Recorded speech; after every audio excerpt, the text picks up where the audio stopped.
Grand Rising, good afternoon, good evening. Whenever, wherever, and whoever you are, welcome to Awakened Abundance, that go-to channel for all of that positive, good vibes in law of attraction sauciness. Now, if this is your first time seeing our channel, then we welcome you to come check it out, have a little vibes around and see how you feel. Got any questions, feel free to ask us in the comments section. And to our subscribers, of course, much love to you guys. Hope you're all doing well. Thanks for the support and hope you're liking the content, and also look forward to seeing you guys in the channel, in the comment section. So, today's topic, feeling inspired to talk about love, more specifically self-love, but we'll see how it goes. It might unfold into love more generally speaking. Now, it's probably stating the obvious to say that this channel is all about abundance. Abundance in the upright. You know, that good life. The manifestations that we're all seeking that will basically give us pleasing outcomes in our lives. While listening to various teachers, gurus, and masters over the years, the data seems to recommend that positive words, thoughts, emotions and actions when dealing with procreating with the universe is the way forward. And let me just quickly digress, because I missed something earlier. We're not professing ourselves to be gurus or masters on this channel. We're simply sharing our experiences as students. We're sharing our findings and we're learning this as we go. So quick disclaimer out of the way, because I didn't do it earlier, and now back to the source. As I thought on today's topic and considered life and the universal laws, love stood out in my mind as a foundational element for how we live that good life. So during the seminar I listened to, I was touched by the advice given where the speaker said, our number one priority should always be to feel good now and hold that positive vibration for as long as possible. Since hearing that recommendation, I found myself thinking about this and numerous statements from other well-known figures in the personal development or attraction space who have suggested that life responds to what we say and feel. Some have even highlighted that our feelings could potentially produce more energetic pull than our words. Now, this made me think of some of the people I've had contact with over the years in my life. You know, some of the statements they've made, the promises, or even just how they greeted me, and how any lack of alignment between their verbal expression and their emotions made me think and feel. You know, that saying, actions speak louder than words, comes to mind. And to me, it poses the question, if we acknowledge alignment or contrast in the things that we and others say and do, could it be that the laws of the universe also react to what we say and do? Over the years, I've heard strong support that suggests that this is accurate.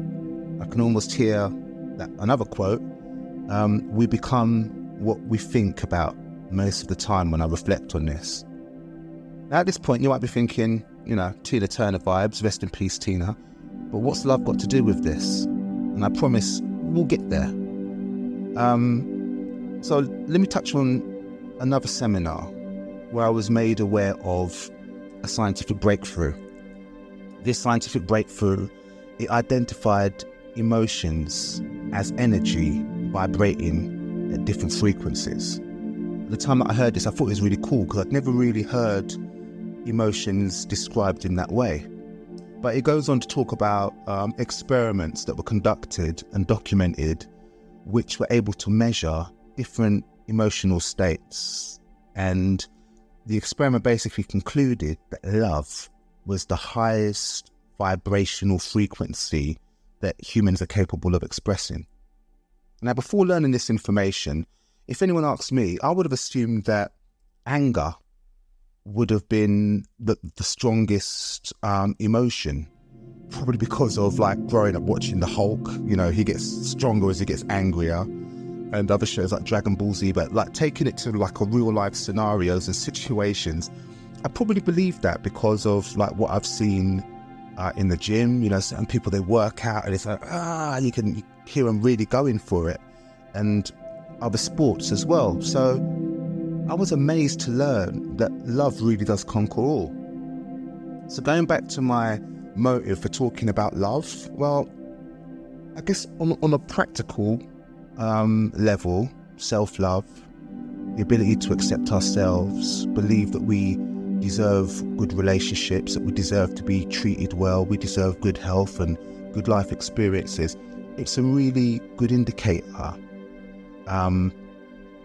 for the results that we actually get in life. And as I think of that, I'm reminded of the Law of Correspondence, that basically states, as above, so below. What we believe in the subconscious manifests in the conscious.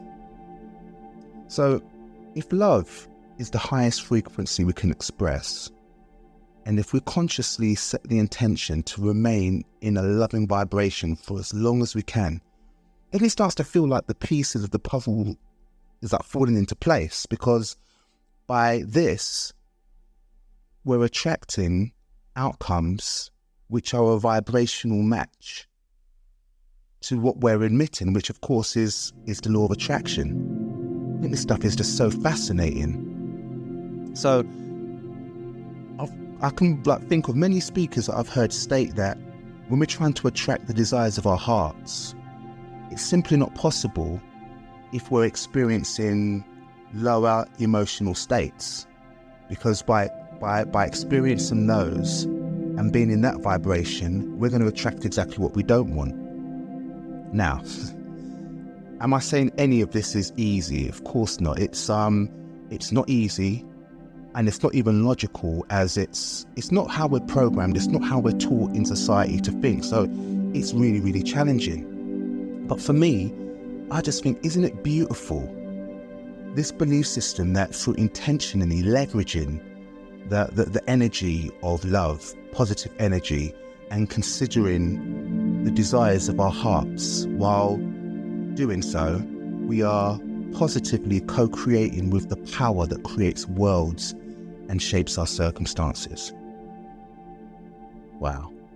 I mean, if we become, or if we get what we think about most of the time, it's probably worth thinking about beautiful things, positive things, for positive and beautiful outcomes.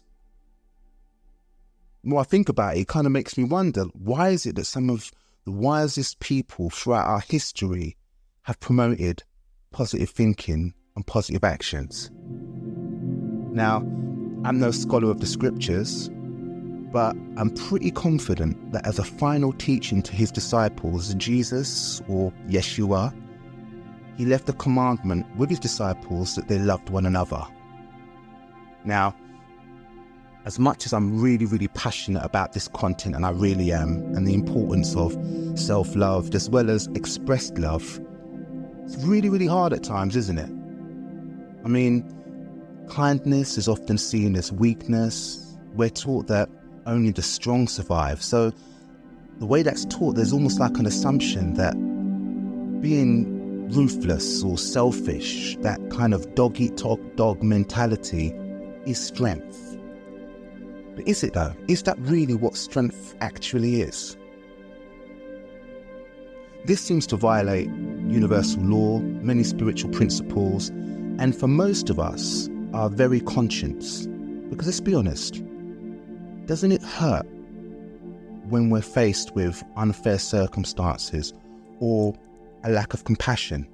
So it's like even in somewhere deep down in our soul and in our heart, there is something wrong with this whole selfish kind of way of doing things. It's all about, step over anyone to get where you need to, being ruthless, because none of us like being treated like that. And actually, when you consider the principle of the law of divine oneness, that kind of suggests that what you do to others, you're doing to yourself. So when we look at these laws, the idea of how we treat one another, what strength actually is, it all seems to seem a little bit questionable when you look at how strength is perceived in secular society. So that pretty much brings us to the end of today's discussion. This is Awakened Abundance. We were talking about basically the power of love and why embracing the frequency of love is actually so powerful. It's not weakness to love. In fact, you could propose that being able to express love, express empathy, express compassion in this time, that's true strength. So what are your thoughts? Love hearing other points of views. You can throw some ideas, some responses in the comment section. But I'm going to leave it there. This is Awakened Abundance. Wishing you a great day and an even better week. Look forward to jumping in with you guys on the next one. Bye for now. And thank you.